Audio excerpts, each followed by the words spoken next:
اور میں سندھ میں بلوچستان میں ہم اپنا مہمان نوازی کو اپنا ثقافت کا بڑا اہم حصہ سمجھتے ہیں.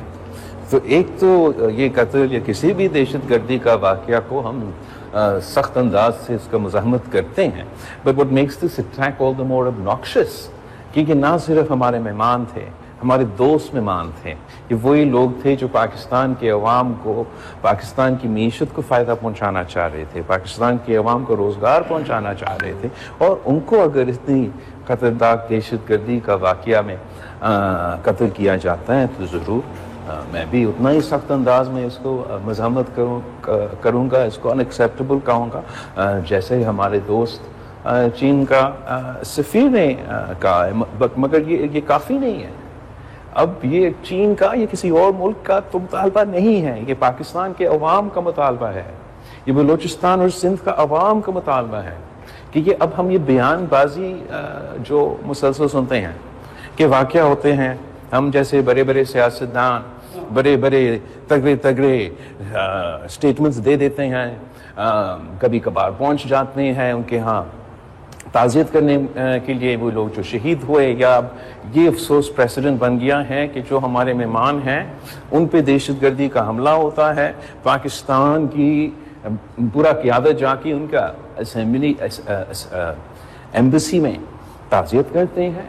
اب یہ تو اپنی جگہ اچھی بات ہے، لیکن ساتھ ساتھ پاکستان کے عوام کو مطالبہ ہے کہ باتیں کم اور ہمیں نظر آنا چاہیے کہ یہ دہشت گردی کا مقابلہ کرنے کے لیے حکومت وقت کیا کرنے کے لیے تیار ہے. ہم سمجھتے ہیں کہ انٹرنیشنل سطح پر، عالمی سطح پر ہمیں اپنے انٹرنیشنل پارٹنرز کے ساتھ مل کے یہ پورا بین الاقوامی جو نیٹ ورک ہے اس کو ایکسپوز کرنا چاہیے، اس کا مقابلہ کرنا چاہیے. ڈومیسٹکلی ہمیں ایک نیشنل ایکشن پلان 2.0 کی ضرورت ہے تاکہ اس وقت بلوچستان سے لے کے ہمارا سابق قبائلی علاقوں تک جو دہشت گردی کا آگ پھیلا ہوا ہے، یہ حکومت کا ذمہ داری ہے. ہم یہ ذمہ داری قبول کریں کہ ہم ان دہشت گردوں کا ایک بار پھر مقابلہ کریں گے اور انشاءاللہ تعالی سب مل کے ایک بار پھر ان کو شکست دلائیں گے. آپ نے ذکر کیا ابھی بین الاقوامی صورتحال کو معاملات کا، ٹرمپ کا الیکشن ہوا ہے، ٹرمپ کے الیکشن جیتے بھی ہیں، ایک آپ کی تصویر بھی وائرل ہے ٹرمپ کے داماد کے ساتھ بڑے سوشل میڈیا پر. ٹرمپ کی اس الیکشن کو کس طرح دیکھتے ہیں پاکستان کی سیاست میں، بین الاقوامی سیاست میں؟ جہاں تک ٹرمپ کا الیکشن ہے ویسے ہمیں پاکستان کی ہی فکر ہوتا ہے، پاکستان کے انٹرسٹ کا فکر کرتے ہیں، پاکستان کے عوام کے بارے میں سوچتے ہیں. اور جہاں تک کسی اور ملک کا، کسی دوسرا ملک کا الیکشن کا تعلق ہے، آپ کو اتنا ہی فکر ہوتا ہے، اس انداز سے دیکھا جاتا ہے کہ اس کے کیا اثرات ہو سکتے ہیں اپنے عوام پہ، اپنے ملک پہ. امریکہ کا جو ڈومیسٹک پالیٹکس ہے، ہم وی ڈونٹ ٹیک سائڈس، نہ ہمیں ڈیموکریٹس کے سائڈز لیتے نہ ریپبلکنس کے سائڈز لیتے. اگر ہم لیتے تو انٹرفیئرنس ہوتا ان کے ڈومیسٹک افیئرس میں. ویسے ہی جیسے وہ پاکستان کے سیاست میں نہ نون لیگ سے یا پیپلز پارٹی سے یا کسی اور جماعت سے وہ ڈومیسٹکلی انٹرفیئر کرتے ہیں. جہاں تک کسی تصویر کا سوال ہے، بالکل میں ذاتی طور پہ جو ان کے داماد ہے اور ان کی بیٹی ہے میں جانتا تو ہوں، اور شہید بیوی اور صدر زرداری بھی ڈونلڈ ٹرمپ جب صدر نہیں تھا امریکہ کا تب سے ان کو جانتے ہیں باقاعدہ. آئی تھنک جب شہید بیوی پہلی دفعہ وزیر اعظم بنی اور وہ امریکہ چلی گئی تھی تو ان زمانوں میں ڈونلڈ ٹرمپ نے ان کے لیے کوئی کھانا یا ایسے کچھ ہوسٹ کیا تھا. مگر جہاں تک ذاتی تعلقات ہیں وہ ضرور ڈپلومیسی میں اس کا ایک اثر ہے، ایک رول ہے، پر اس سے زیادہ اہم ایشوز ہوتے ہیں، گراؤنڈ ریالٹیز کا کمپوننٹ ہوتا ہے، جیو پالیٹکس کا زور ہوتا ہے، ڈومیسٹک ایجنڈا اور ڈومیسٹک پرائیورٹیز کا اثر ہوتا ہے. آپ کا ذاتی جان پہچان دوستی اس سے اس کا کم اثر ہوتا ہے. اور ہمیں جو زمینی حقائق ہیں اس وقت اس پہ we need to understand کہ جو پاکستان امریکہ کا تعلقات ہے وہ اتنے اچھے نہیں ہیں جتنے اچھے ہو سکتے ہیں. I mean جب میں اس ملک کا وزیر خارجہ تھا تب بھی کوئی خاص تعلقات نہیں تھے, مگر اس وقت اس سے بدتر تعلقات ہیں, اور پاکستان کے عوام کے مفاد میں ہے کہ ہم اپنے تعلقات جو امریکہ کے ساتھ ہیں وہ بہتر کرے, تاکہ جو معاشی مفاد ہے, جو ہمارا ٹریڈ ہے, اس میں اضافہ ہو, اس میں کمی نہ آئے. اچھا سر, حکومت نے وی پی این پر پابندی لگا دی اور انٹرنیٹ پر مزید پابندیاں جو ہیں وہ عائد کی جا رہی ہیں, اس پر آپ کا کیا ہوگا؟ اس پہ میں اتنا ہی کہوں گا کہ جو لوگ یہ فیصلے کرتے ہیں نا, وہ نہ انٹرنیٹ استعمال کرتے ہیں, نہ ان کو پتہ ہے کہ انٹرنیٹ کو کیسے استعمال کیا جاتا ہے, نہ ان کو پتہ ہے کہ وی پی این ہے کیا, وی پی این کیسے استعمال کیا جاتا ہے, کیوں استعمال کیا جاتا ہے. ان کو فرق ہی نہیں پڑتا کہ ان کا انٹرنیٹ کا سپیڈ 2G ہو, 3G ہو, 4G ہو, 5G ہو, کیا فرق پڑتا ہے ان کو. ہم سے اس پہ نہ مشاورت کیا گیا, نہ انپٹ لیا گیا. اگر لیا جاتا تو ہم سمجھاتے کہ کس طریقے سے یہ پاکستان کی معیشت, پاکستان میں 2 سیکٹرز ہے, ہمارا زراعت کا شعبہ اور دوسرا ہمارا ٹیکنالوجی کا یہ ٹیک کا شعبہ, جس میں پاکستان کی معیشت میں سب سے بڑا کردار ادا کر سکتے ہیں, ہمارا ایکسپورٹس میں, ہمارا کمائی میں یہ اضافہ کر سکتے ہیں. اور بدقسمتی کے ساتھ حکومت دونوں جو یہ شعبے ہیں ایسے پالیسیز بنا رہے ہیں جس سے ان کو نقصان پہنچایا جا رہا ہے, فائدہ نہیں پہنچایا جا رہا ہے. آپ طریقہ کار ہے کہ آپ اپنے انٹرنیٹ کو سیکیور بھی کرے, آپ اپنے جو انڈیزائربل ایکٹیویٹی ہے اس کو پولیس بھی کرے, اور عوام کو یہ ٹول کو, یہ سب سے امپورٹنٹ ماڈرن ٹول کو وہ سہولت فراہم کیا جائے. اب زمانہ بدلا ہے. ایک زمانہ میں آپ کا انفراسٹرکچر ہوتا تھا کہ سڑک بنانا, پل بنانا, بس لے کے دینا. اب انفراسٹرکچر کا مطلب ہے کہ انٹرنیٹ کنیکٹیوٹی پہنچانا, کتنا سپیڈ ہے آپ کا انٹرنیٹ کنیکٹیوٹی کا, تاکہ یہ جو نیا اکنامک سپیس ہے اس اکنامک سپیس پہ آپ کے عوام اپنا کردار ادا کرے. اس وقت ہم کہتے ہیں کہ ہمارے ہاں 4G ہے, جبکہ وہ جھوٹ ہے, ہمارے ہاں 3G ہے. اوپر سے ہم نے اس 3G کا انٹرنیٹ کو اتنا سلو کر دیا کہ تقریباً میرا بچپن کا 1990s کا انٹرنیٹ جو ٹیں ٹیں کر کے چلتا تھا اس سپیڈ تک پہنچ چکا ہے. اوپر سے ہم نے وی پی این پہ اب پابندی لگا دیا ہے, مگر وہ سائٹس, دوسرے سائٹس پہ بھی ہم نے پابندیاں لگائی ہیں جس کی وجہ سے ہم وی پی این استعمال کر رہے تھے. وہ عام لوگ تو اس لیے استعمال کرتے ہیں جو یہاں اکنامکلی اس سیکٹر میں موجود ہے. مثلا ایسے کافی سینٹرز ہیں جو ویسٹرن دنیا کے ہیلتھ فیسلٹیز کے لیے بیک اینڈ کام کرتے ہیں, اور یقیناً انٹرنیشنل کلائنٹس یہ چاہیں گے کہ ان کے ہیلتھ ریکارڈز کے سیکیورٹی کا یقین دہانی دیا جائے. وی پی این کا مطلب یہ ہے کہ وہ ڈیٹا سیکیور ہے. اگر وی پی این نہیں ہے تو اس سیکٹر کو بھی دھچکا ہوگا. میرا خیال میں حکومت کو جب بھی کوئی پالیسی بنا رہا ہو تو اس کا تمام ایسپیکٹ کا جائزہ لے کے سولوشنز دینے چاہیے. آپ نے حکومت کی بات کی تو یہ ایسا لگتا ہے کہ آپ وفاقی حکومت سے ناراض ہیں. وفاقی حکومت کے ساتھ جو معاہدہ ہوا تھا, جو آپ کی مشاورت ہوئی تھی, اس میں بھی آج کل لگتا ہے کہ آپ نے وفاقی حکومت آپ کے ساتھ مشاورت نہیں کر رہی, معاہدے پر بھی عمل نہیں ہو رہا ہے. اور پھر یہ بھی خاص ہے کہ اس وقت جو مجموعی طور پہ آپ CEC کا اجلاس بھی بلانے جا رہے تھے, اور آپ نے کہا تھا کہ ہم CEC اجلاس میں بلائیں گے اور کچھ فیصلے کریں گے, اس کا کیا حل؟ ویسے تو ناراضگی کا تو سوال ہی نہیں ہے, اور ناراض ہونے پہ تو سیاست بھی نہیں کیا جاتا. سیاست تو عزت کے لیے کیا جاتا ہے, اور معذرت کے ساتھ اس وقت وفاق میں نہ عزت دیا جاتا ہے اور نہ ہی سیاست کیا جا رہا ہے. جہاں تک آپ نے ہمارا اگریمنٹ کی بات کی, بالکل جیسے دنیا بھر میں کسی بھی پارلیمانی نظام میں کوئی بھی اگر اقلیت حکومت ہو اور ان کا اگریمنٹ ہے, ان کا کانفیڈنس سپلائی کا سیاسی پارٹنر کے ساتھ, تو اس اگریمنٹ پہ عمل درآمد ہوتا. ہم مورل سپورٹ پرووائڈ کرنے کے لیے حکومت کی ٹریجری بینچز پہ بیٹھے ہیں. ہم in good faith Hare vote پہ نیگوشیٹ نہیں کرتے ہیں, مگر ضرور ہم یہ دیکھنا چاہیں گے کہ جو ہمارا طے شدہ اگریمنٹ ہے اس پہ عمل درآمد کیا جائے, جو ہمارا انڈرسٹینڈنگز ہے اس پہ عمل درآمد کیا جائے, جو اہم لیجسلیشن ہے اس پہ پوری طریقے سے مشاورت کیا جائے گا. آپ کو بھی یہ you'd also feel disrespected اگر کسی اہم لیجسلیشن پہ وہ لیجسلیشن پہلے کابینہ سے پاس ہو, پہلے پرنٹ ہو جائے, پہلے فلور پہ آ جائے ووٹ ہونے کے لیے, اور اس کے بعد مجھے ایک کاپی دیا جائے کہ یہ ذرا پڑھے اور ووٹ ڈالے, not let alone members of my political party. تو بالکل پاکستان پیپلز پارٹی کی سینٹرل ایگزیکٹو کمیٹی نے ہی یہ فیصلہ کیا کہ ہم نے اس حکومت کا شامل نہیں ہونا, بس ساتھ دینا ہے اس بنیاد پہ کہ ہم پولیٹیکل اسٹیبلٹی پہ یقین رکھتے ہیں, اس امید کے ساتھ کہ ہم مہنگائی کے خلاف ہے اور یہ حکومت مہنگائی میں کمی لے کر آئیں گے. میں سمجھتا ہوں کہ حالات ویسے ایسے ہیں کہ پولیٹیکل اسٹیبلٹی بڑا آسانی سے قائم کیا جا سکتا ہے. حالات ایسے ہیں کہ معاشی انداز پہ حکومت نے اس بات میں ایٹ لیسٹ وہ کلیم کر رہے ہیں کامیابی کہ وہ مہنگائی کو کم کرنے جا رہے ہیں. تو ہم پیپلز پارٹی نے اسی بنیاد پہ بھی آگے جا کے فیصلے کرنے ہیں. مگر as chairman of the Pakistan Peoples Party اب کافی دیر ہو چکا ہے, ہمارا سی سی نہیں ہوا ہے. عام طور پہ دسمبر میں ہمارا سی سی ہوتا ہے. So it's my responsibility to bring the ground realities, the facts before my party, اور جو بھی فیصلہ پارٹی کرے گا میں تو پھر پورا پارٹی اس سے باؤنڈ ہے. اور ہمیشہ جو بھی پاکستان پیپلز پارٹی کی سینٹرل ایگزیکٹو کمیٹی نے فیصلہ کیا وہ ہمیشہ ملک اور قوم کے مفاد کے فیصلے کیے ہیں. تو یہ ہمارا ایک پارٹی کا پروسیجر ہے, اس پارٹی کے پروسیجر کے مطابق میں تو چلوں گا.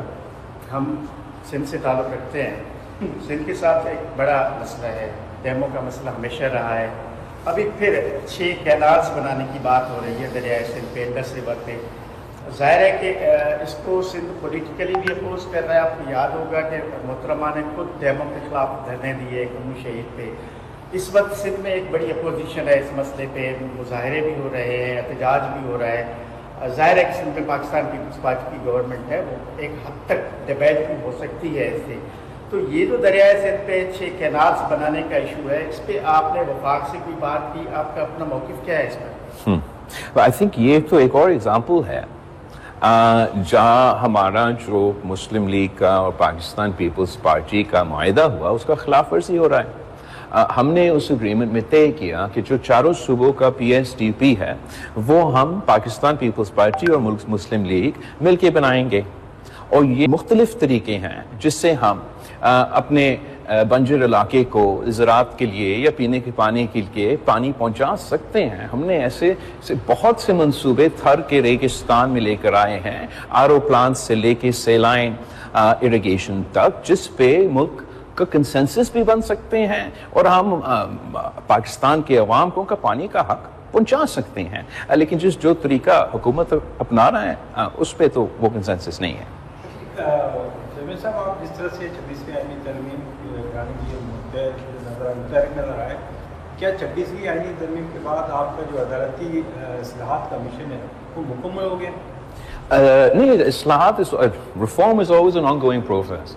اور میں سمجھتا ہوں کہ جہاں تک 26th امینڈمنٹ ہے وہ تو ہمارا آغاز ہے, ہم نے یہ آغاز وفاق کی سطح سے کیا ہے. مگر یہ جدوجہد نامکمل ہوگا جب تک ہم لوور جوڈیشری میں, پروونشل جوڈیشری میں وہ اصلاحات نہ لے کر آئے.